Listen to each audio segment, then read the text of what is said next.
उत्तराखंड के चमोली में आई आपदा के 1 हफ्ते पूरे हो गए हैं। पिछले रविवार को सुबह 10 बजे के करीब ग्लेशियर फटने के बाद जोशीमठ और आसपास के इलाकों में आफत टूट पड़ी थी। 200 से ज्यादा लोग अभी भी लापता हैं।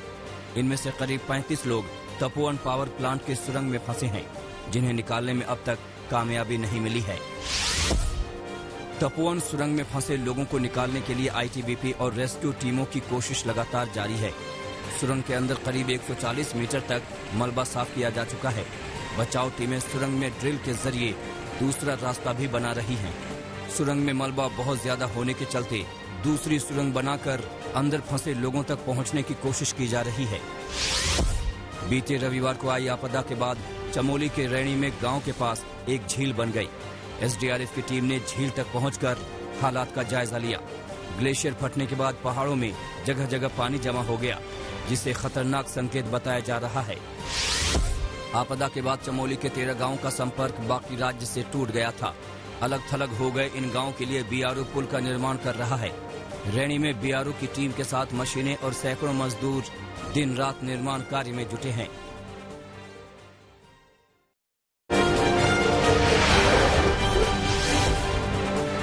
पश्चिम बंगाल बीजेपी के अध्यक्ष दिलीप घोष के देवी दुर्गा पर दिए बयान को तृणमूल कांग्रेस ने राजनीतिक मुद्दा बना दिया है। नॉर्थ 24 परगना जिले की एक रैली के दौरान टीएमसी सांसद अभिषेक बनर्जी ने दिलीप घोष के बयान को शर्मनाक बताया। वहीं टीएमसी सांसद काकोली घोष दस्तीदार ने दिलीप घोष के बयान को देवी दुर्गा का अपमान बताया। दिलीप घोष ने कहा था कि राम राजा थे और राम के 14 पूर्वजों का हमें पता है, लेकिन दुर्गा के पूर्वजों का कोई पता नहीं। बंगाल बीजेपी के अध्यक्ष दिलीप घोष के बयान को लेकर पश्चिम बंगाल में विरोध प्रदर्शन भी शुरू हो गया है।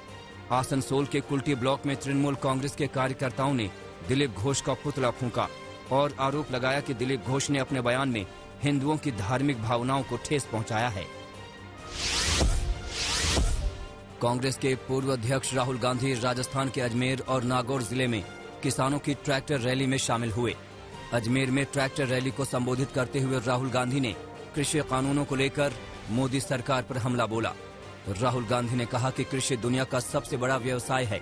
अगर ये कानून लागू हो गए तो इसका असर सिर्फ किसानों पर ही नहीं पड़ेगा, बल्कि रेहड़ी पटरी और छोटे व्यापारी भी इससे बर्बाद हो जाएंगे। वित्त मंत्री निर्मला सीतारमण ने लोकसभा में बजट पर हुई चर्चा का जवाब देते हुए कांग्रेस के पूर्व अध्यक्ष राहुल गांधी पर निशाना साधा। उन्होंने राहुल गांधी पर किसानों के मुद्दे पर घेरते हुए कहा कि कांग्रेस ने चुनाव जीतने के लिए किसान कानून पर यू टर्न लिया है। मध्य प्रदेश और राजस्थान में उनके चुनावी वादे के मुताबिक किसानों का कर्जा माफ नहीं हुआ।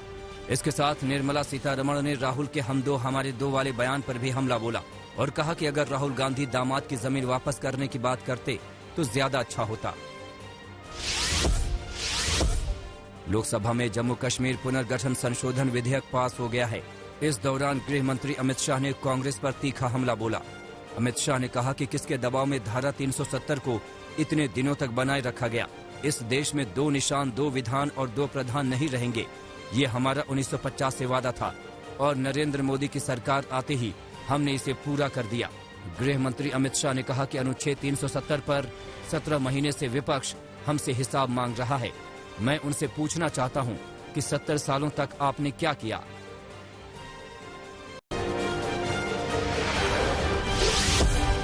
दिल्ली में 26 जनवरी को हुई हिंसा के मामले में गिरफ्तार दीप सिद्धू और इकबाल सिंह को क्राइम ब्रांच की टीम लाल किला लेकर पहुंची, जहां क्राइम सीन का रिक्रिएशन कराया गया। क्राइम ब्रांच की टीम दीप सिद्धू और इकबाल सिंह को लेकर उस रूट पर भी गई जहां से वो भीड़ के साथ लाल किले तक पहुंचा था। दीप सिद्धू पर भीड़ को उकसाने का आरोप है, जिसके बाद लोग 26 जनवरी को रूट बदलकर लाल किले तक पहुंच गए थे। 8 फरवरी को दीप सिद्धू को हरियाणा के करनाल से गिरफ्तार किया गया था। दिल्ली के मंगोलपुरी इलाके में हुई रिंकू शर्मा मर्डर केस की जांच दिल्ली पुलिस की क्राइम ब्रांच ने शुरू कर दी है। क्राइम ब्रांच एफएसएल की टीम के साथ रिंकू शर्मा के घर पहुंची और हत्या वाली जगह से सबूत जुटाए। रिंकू शर्मा की हत्या के मामले में पुलिस अब तक 5 आरोपियों को गिरफ्तार कर चुकी है। मामले में नाजुक स्थिति को देखते हुए इलाके में सुरक्षा के भारी इंतजाम किए गए हैं।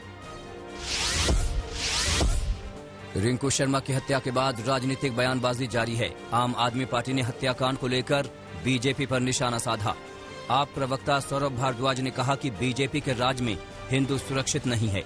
वहीं बीजेपी सांसद मनोज तिवारी ने इसे सुनियोजित हत्याकांड बताया और कहा कि आम आदमी पार्टी रिंकू शर्मा की मौत पर राजनीति कर रही है। हरियाणा के रोहतक जिले में 5 हत्याओं के मुख्य आरोपी सुखवेंद्र को दिल्ली पुलिस ने समयपुर बादली इलाके से गिरफ्तार कर लिया। हरियाणा पुलिस के दिए इनपुट्स के आधार पर यह गिरफ्तारी हुई। आरोपी ने शुक्रवार को रोहतक के चर्चित जाट कॉलेज के अखाड़े में फायरिंग की थी, जिसमें 5 लोगों की मौत हो गई थी। पुलिस ने आरोपी सुखवेंद्र पर 1 लाख रुपए के इनाम का ऐलान किया था। पुलिस के मुताबिक हत्या आपसी रंजिश के चलते हुई थी। उत्तर प्रदेश में लॉकडाउन के नियम तोड़ने वाले आरोपियों को योगी सरकार ने बड़ी राहत दी है। सरकार ने यूपी में लॉकडाउन उल्लंघन से जुड़े सभी मामलों को वापस लेने का फैसला किया है। सरकार के इस फैसले से उत्तर प्रदेश के करीब 2.5 लाख लोगों को राहत मिलेगी। यूपी के करीब 2.5 लाख लोगों को कोर्ट और थाने के चक्कर नहीं काटने पड़ेंगे। लॉकडाउन के दौरान महामारी एक्ट लागू था। लॉकडाउन के उल्लंघन से जुड़े मामलों में पुलिस ने धारा 188 के तहत मामले दर्ज किए थे।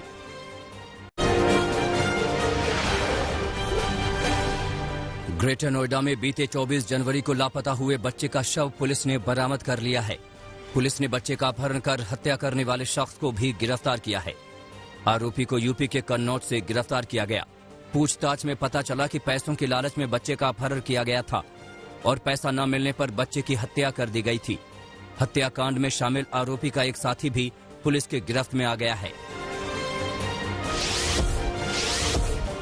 यूपी के बाराबंकी में एक भाई ने अपनी सगी बहन की हत्या कर दी। पुलिस ने घटना का खुलासा करते हुए आरोपी भाई को गिरफ्तार किया है। पुलिस के मुताबिक अवैध संबंधों के चलते भाई ने धारदार हथियार से हमला कर बहन की हत्या कर दी। मुंबई क्राइम ब्रांच ने एक ऐसे गिरोह का पर्दाफाश किया है जो लोग नेपाल से चरस लाकर मुंबई और आसपास के इलाकों में बेचते थे। इस मामले में पुलिस ने 1 करोड़ से ज्यादा की कीमत का चरस बरामद किया है। क्राइम ब्रांच के डीसीपी अकबर पठान ने बताया कि 11 फरवरी को उन्होंने एक शख्स सूरज यादव को गिरफ्तार किया था, जिसके पास से इन्हें 56 लाख रुपए कीमत की चरस बरामद हुई थी। उससे पूछताछ में मिली जानकारी के आधार पर क्राइम ब्रांच ने ये कार्रवाई की। मध्य प्रदेश के सिंगरौली जिले में रफ्तार के कहर ने एक युवक की जान ले ली। यहां तेज रफ्तार से आ रही बाइक सवार ने दूसरी बाइक में टक्कर मार दी। टक्कर इतनी तेज थी कि बाइक सड़क के डिवाइडर से टकरा गई। इस हादसे में बाइक सवार युवक की मौके पर ही मौत हो गई, जबकि 2 लोग घायल हुए हैं। ये पूरी घटना पास लगे सीसीटीवी में कैद हो गई। बिहार के लखीसराय में चोरों ने 2 घरों में चोरी की वारदात को अंजाम दिया। घटना रामगढ़ चौक थाना क्षेत्र के पनगारहा गांव की है, जहां चोरों ने लाखों के जेवरात नकदी पर हाथ साफ कर दिया।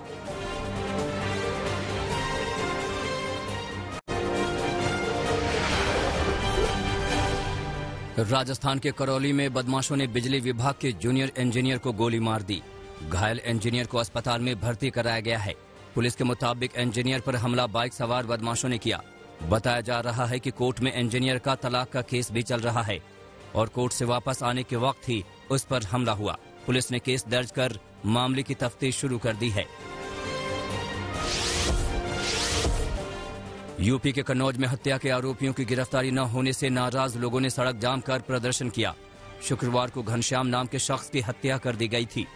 परिवार वालों का आरोप है कि आरोपियों की गिरफ्तारी के लिए पुलिस सही कार्रवाई नहीं कर रही है। हंगामे के बाद मौके पर पहुंचे आला अधिकारियों ने लोगों को समझाया, जिसके बाद सड़क पर लगा जाम खत्म कराया जा सका। यूपी के फर्रुखाबाद में पुलिस ने ऑनलाइन ट्रांसपोर्ट के नाम पर फर्जीवाड़ा करने वाले 5 शातिर अपराधियों को गिरफ्तार किया है। गिरफ्तार आरोपियों पर प्रदेश के कई जिलों में ठगी का आरोप है। ये अपराधी सामान की बुकिंग के नाम पर खातों में एडवांस पैसे डलवाते थे और रकम आने के बाद अपना मोबाइल बंद कर लेते थे। ठगी के मामले में गिरफ्तार आरोपी शाहजहांपुर के रहने वाले हैं। यूपी के मथुरा के खायरा गांव में एक युवक की गोली मारकर हत्या कर दी गई। बताया जा रहा है कि गांव में एक सगाई समारोह के दौरान डीजे बजाने को लेकर मृतक दिनेश का आरोपी से विवाद हुआ था। देर रात आरोपी अपने साथियों के साथ दिनेश के घर पहुंचा और उसे गोली मारकर फरार हो गया। घायल युवक को परिवार वाले अस्पताल ले गए, लेकिन इलाज के दौरान उसने दम तोड़ दिया।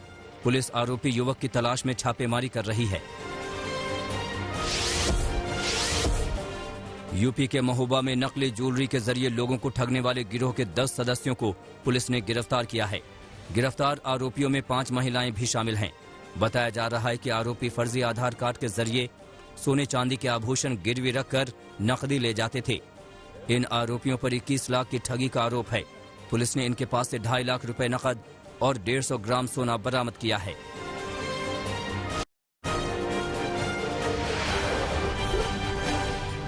जापान के फुकुशिमा इलाके में 7.1 तीव्रता के भूकंप से जबरदस्त दहशत फैल गई। भूकंप के बाद धरती इतनी जोर से कांपी कि इसका असर टोक्यो तक महसूस किया गया। हालांकि भूकंप के बाद जानमाल के नुकसान की कोई खबर नहीं है। अच्छी खबर यह है कि भूकंप के बाद जापान के तटीय इलाकों में सुनामी का अलर्ट जारी नहीं किया गया है, लेकिन लोगों में डर का माहौल है। भारतीय मूल की आकांक्षा अरोड़ा संयुक्त राष्ट्र महासचिव पद की रेस में आ चुकी हैं। आकांक्षा ने मौजूदा संयुक्त राष्ट्र महासचिव एंटोनियो गुतरेस के खिलाफ उम्मीदवारी घोषित कर दी है। संयुक्त राष्ट्र विकास कार्यक्रम में ऑडिट कोऑर्डिनेटर आकांक्षा हैं। अमेरिकी सीनेट में पहली बार Capitol officer Goodman Congress gold medal से सम्मानित किए गए। पुलिस अधिकारी गुडमैन ने 6 जनवरी को कैपिटल में भड़की हिंसा के दौरान लोगों की जान बचाने में अहम भूमिका निभाई थी। सोमालिया में चुनाव से पहले राष्ट्रपति भवन के पास कार में जोरदार बम विस्फोट हुआ। आत्मघाती हमले में 7 लोग बुरी तरह जख्मी हो गए हैं। राजधानी मोगादिशु में पुलिस हाई अलर्ट पर है। धमाके में दर्जनों गाड़ियों के परखच्चे उड़ गए। रेस्क्यू ऑपरेशन जारी है।